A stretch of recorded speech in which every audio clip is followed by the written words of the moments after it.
नमस्कार मित्रों, अभिराम वाणी के मंच पर आपका हार्दिक स्वागत है। मैं हूं आपका मित्र उमेश महादोशी। समकालीन लोककथा स्वर्ण जयंती आयोजन की आभासी यात्रा में हम प्रस्तुत करते हैं कार्यक्रम समकालीन लोककथा स्वर्ण जयंती पुस्तक चर्चा।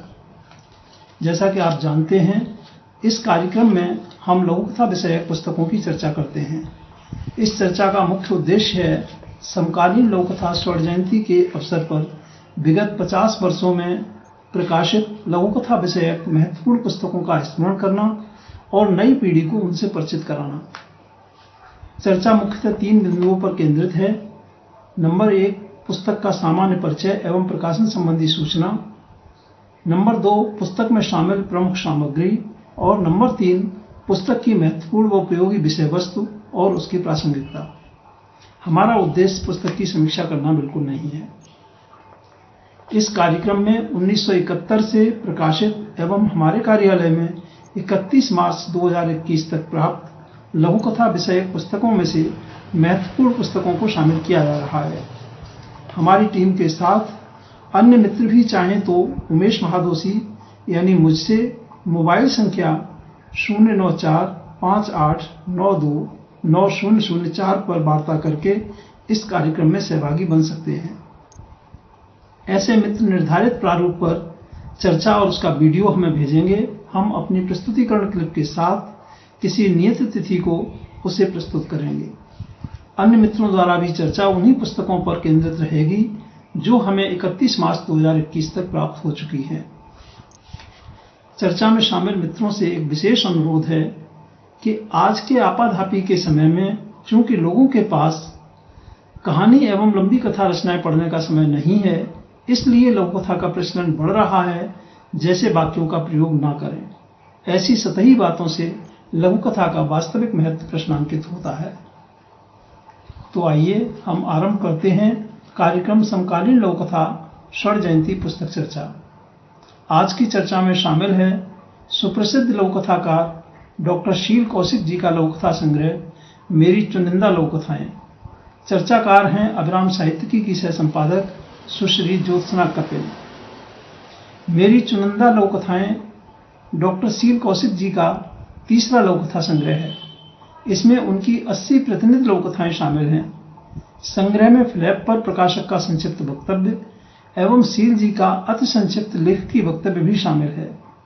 संग्रह का प्रकाशन किया है दिशा प्रकाशन दिल्ली ने, जिनका पता है 138/16 त्रिनगर दिल्ली 110035। वर्ष 2019 में प्रकाशित सजिल्ड एवं पेपरबैक संस्करणों का मूल्य है क्रमशः ₹250 एवं 125 मात्र। आगे की चर्चा प्रस्तुत कर रही हैं सुश्री ज्योत्सना कपिल। आइए ज्योत्सना जी, और प्रस्तुत कीजिए चर्चा। धन्यवाद महादोशी जी। आप सभी मित्रों को ज्योत्सना कपिल का नमस्कार। साथियों, आज पुनः मैं एक पुस्तक चर्चा के लिए आप सभी के समक्ष उपस्थित हुई हूँ।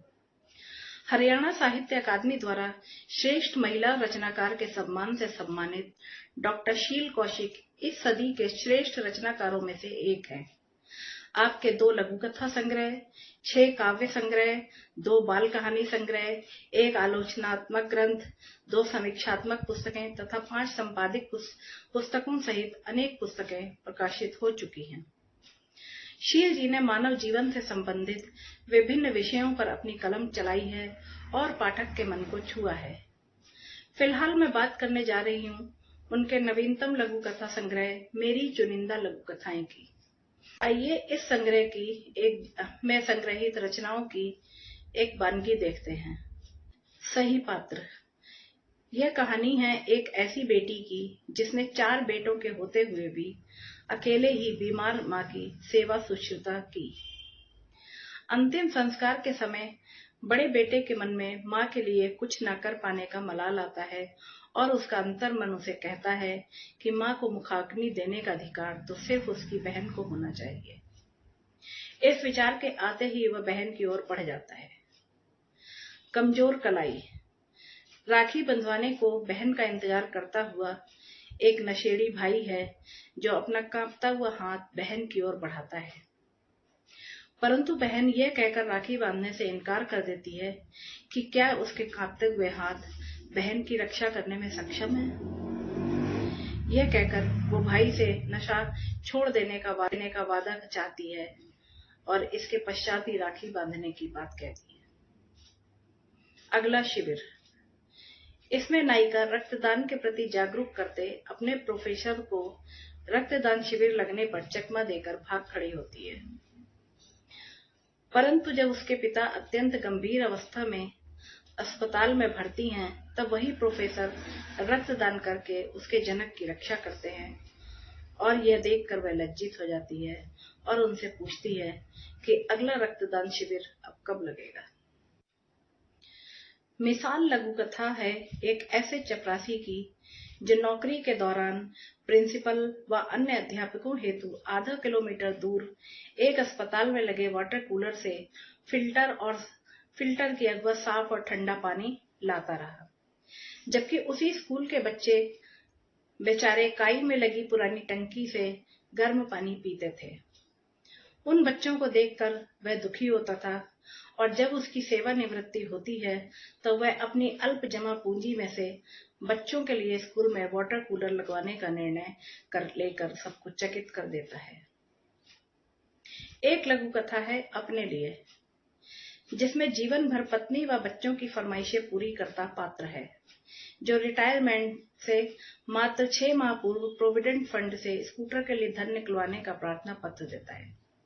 अधिकारी के ये कहने पर कि अब रिटायरमेंट के बाद में कुछ ही तो समय बाकी है, तो क्यों ना वो एक मुश्त धनराशि ले ले और तभी स्कूटर खरीद ले।